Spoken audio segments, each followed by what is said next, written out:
તો અમદાવાદના Chandkheda railway station પર મુસાફરો પરેશાન થઈ રહ્યા છે। રેલવે સ્ટેશનના પરિસરમાં ગંદકીનું થર હોવાથી લોકોને મુશ્કેલી। રેલવે સ્ટેશન પરિસરમાં ગટરો ઉભા રહેવાની પણ સમસ્યાઓ થઈ રહી છે। ગંદકીના કારણે આસપાસના સ્થાનિકોમાં રોગચાળાનો ભય છે। છેલ્લા ઘણા સમયથી અનેક રજૂઆતો કર્યા બાદ પણ તંત્રે આંખ આડા કાન કર્યા છે। સ્થાનિકોએ તાત્કાલિક ગંદકીના નિકાલની પણ માંગ કરી છે।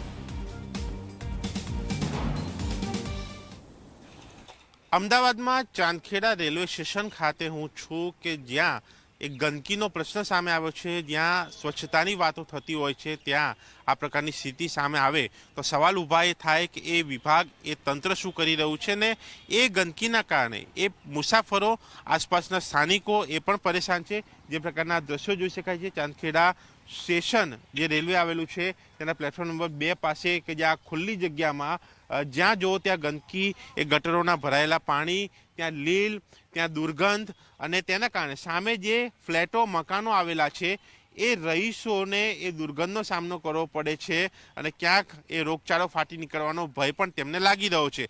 આસપાસના રસ્તાઓની પણ હાલત ક્યાંક ખરાબ છે અને આ બાબતે આપણી સાથે સ્થાનિકો જોડાયા છે, તેમની સાથે વાત કરીશું। તો શું તકલીફ છે ને કેટલા ટાઈમથી? સ્વચ્છતાનો થોડો અભાવ છે, થોડો આની જરૂરિયાત વધારે છે, આના પર ભાર મૂકવો જોઈએ। ક્યાં ક્યાં જોવો છો, શું જોવો છો તમે? આ પરિસરની આજુબાજુમાં, એજ એન્ટ્રન્સમાં, પછી તમે જ્યાંથી પ્રવેશ કરો છો તે આજુબાજુ પ્લેટફોર્મની માગીને ત્યાં સુધીનો જે અંડરબ્રિજ છે ત્યાં પણ ગંદકી તારીખ છે। સુવિધા તો અહીંયા બહાર ગંદકી, રેલવે સ્ટેશનના બહાર ગંદકી છે, પાણી વખરતો રહે છે, મચ્છરો છે અને સફાઈ રહેતી નથી અહીંયા આટલી બધી, એ જ આવવા જવાની તકલીફ પડે છે। અહીંયા સ્ટેશનમાં અંદર પણ એવું જ છે? સ્ટેશનના અંદર આટલું બધું નથી પણ સ્ટેશનને બહાર ખરું એટલું બધું આ ગંદકી છે, પાણી આવે, મચ્છરો આવે એના અંદર કે અહીંયાની પબ્લિક આ રીતે હેરાન થાય। રસ્તા કેવા છે? રસ્તા સ્ટેશન સુધીના સારા છે, બાકીના રસ્તા જે સાઈડમાં છે એ બરાબર રસ્તા છે નહીં। એક તો આ ગટરનું ડેનેજનું પાણી આવે છે, આ ભરાય છે અને અહીંયા એટલી ગંદકી થાય છે કે ના પૂછો વાત। પૂરું પાણી ફૂલ ભરી જાય છે અને ડેનેજનું જ પાણી આવે છે, આજુબાજુની બધી ડેનેજ અહીં મૂકી છે તો આ પાણી ફેલાય છે, ઝાડવા પણ બળી ગયા છે અને આના મચ્છર થાય અને આજુબાજુમાં ત્રાસ છે મચ્છરનો બધો પૂરો।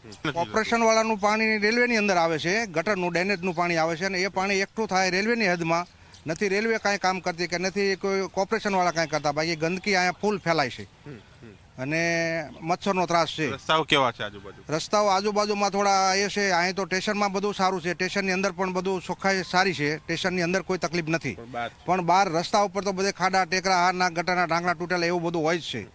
તો આ અહીંના સ્થાનિકો છે એ આવનારા સ્ટેશન ઉપર આવનારા લોકો કે જેમનું કહેવું છે કે આ વિસ્તારની અંદર એ તકલીફ છે આજકાલની નહીં, ઘણા સમયથી એ ગંદકીની વાત હોય, એ ડ્રેનેજના ઉભરાતા પાણીની વાત હોય, તેમાં ઉત્પન્ન થતા મચ્છરો અને તેનાથી થતી હાલાકીની વાત હોય, ખરાબ રસ્તાની વાત હોય અને તેમાંથી તેઓ મુક્તિ ઈચ્છી રહ્યા છે।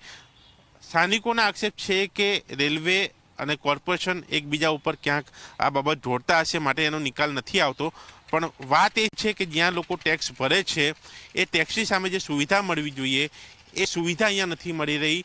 તે માગ સીધી કરી રહ્યા છે કે સુવિધા મળે, આ સમસ્યા દૂર થાય અને ખાસ કરીને જ્યારે સ્વચ્છતાની વાત આવતી હોય અને તેની સામે આ પ્રકારની સ્થિતિ સામે આવે તો એ તંત્ર, એ વિભાગ શું કરી રહ્યું છે તે પણ અહીંયા જોવાનો વિષય છે। ત્યારે જોવાનું એ રહે છે કે આ ગંદકી ક્યારે દૂર થાય છે, સ્થાનિકોની સમસ્યા ક્યારે દૂર થાય છે।